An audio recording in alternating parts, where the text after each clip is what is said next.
What if you only got 2% on your money? Could you still retire successfully? So I'm sitting in the dental chair, get my that crown had come off, and I'm getting my this afternoon. I'm getting my crown replaced, and I was thinking about a guy I was working with the other day. It was yesterday, I can't remember, but anyway, a guy I was working with, and I kept telling him, dude, when you've won the game, stop playing because he's gonna be fine financially. There's basically nothing he can do because he's got a big fat pension. He's gonna be fine. Then I just started occurring. I said, what if you only got 2% of your money, and you're pulling, 5,000 a year out? I'll show you what I'm talking about here in just a second. But I mean, would you be okay for a financial planning perspective, from a retirement income perspective? Why do we got to make it so complex? I think one of the reasons we make it so complex is everyone's thinking there's going to be this huge amount of inflation, maybe, that your spending goes up with each and every year, maybe. But I just got to think about it. So let me just spreadsheet. So let's take a look here. So here I got $100,000, and you're only getting 2% a year. You're taking $5,000 a year. We're not adjusting with inflation. We'll go back to that in just a second.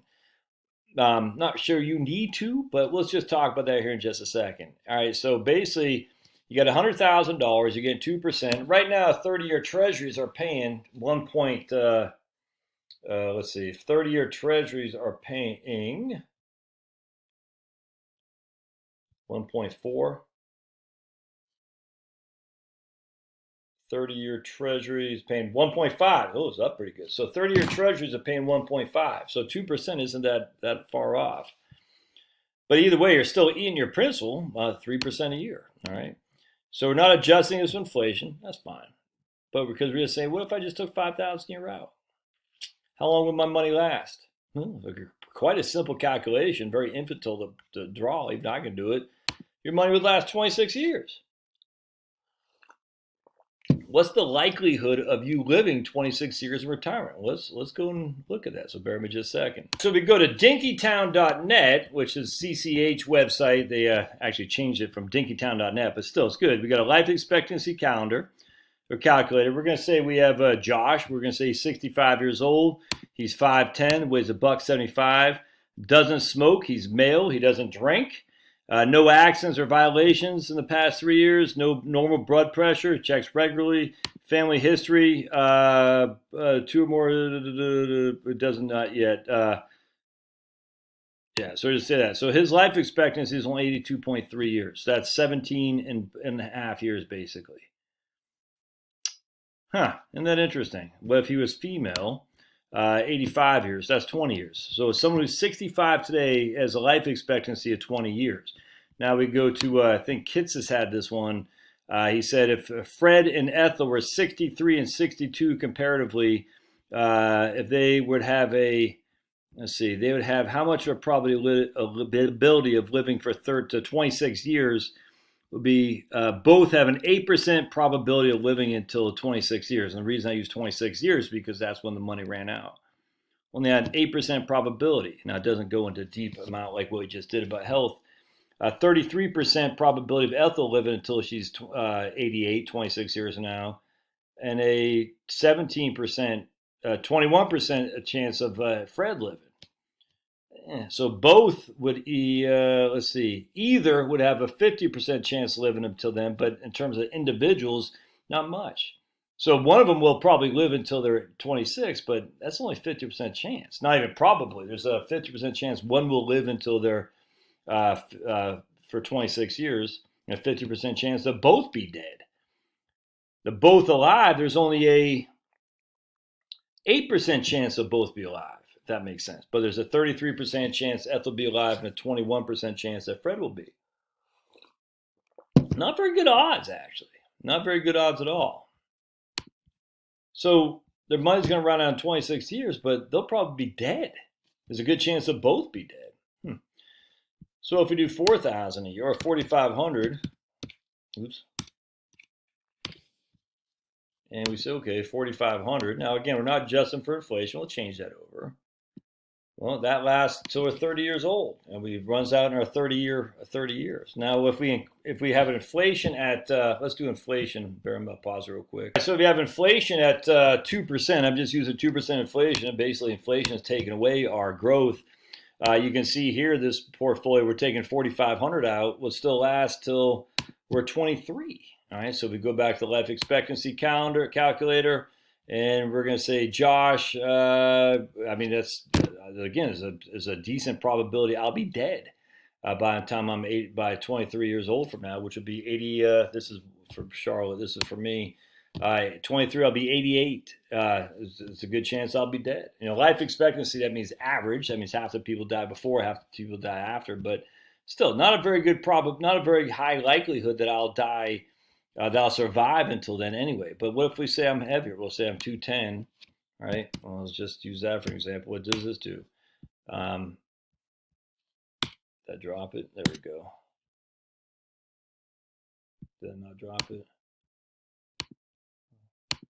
Guess that didn't drop it. Okay, that's where it didn't drop at all. Let's say high blood pressure. Look at that, high blood pressure control medication, high blood pressure non-control. Whoa. So it's like the weight doesn't matter. That's kind of weird to me. Family history will say parents not good health. Both parents lived to age 70. And look at that, man. Anyway, so just, again, not a huge likelihood that I'm going to die, man. Let's say 250, see if that changes anything. Okay, there we go. So the heavier you are, there, okay. Let's say 125. Yeah, it's weird. 125, that's sickly. 175. All right, so you can see there, not very high probability that we're going to be around that long. And if we're not around that long, it's kind of like, why take the risk? So we'll put this at 5,000. And that money will run out in 21 years. But even if at 5,000 a year, adjusted for inflation, I'm only getting 2% a year in my portfolio. I mean, my portfolio will last. 2% is because it's fixed. That's what I'm saying. So this could be linear. You say, look, it's going to be a linear portfolio. I'm getting 2%. That's it.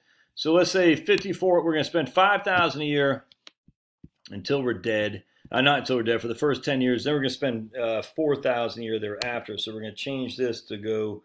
We're going to make this 4,000, but it'll be adjusted for make it $5,000. So we'll say basically went down at the beginning. So basically 5,000. We're going to times it by 2% a year for inflation. Then we're going to say 5,000 again in 10 years, and that money runs out in year 23. All right, then in 20 years, we're going to say 5,000 again. So basically what we're doing is reducing our expenditures 24. So that doesn't do much. But what if we did 4,500?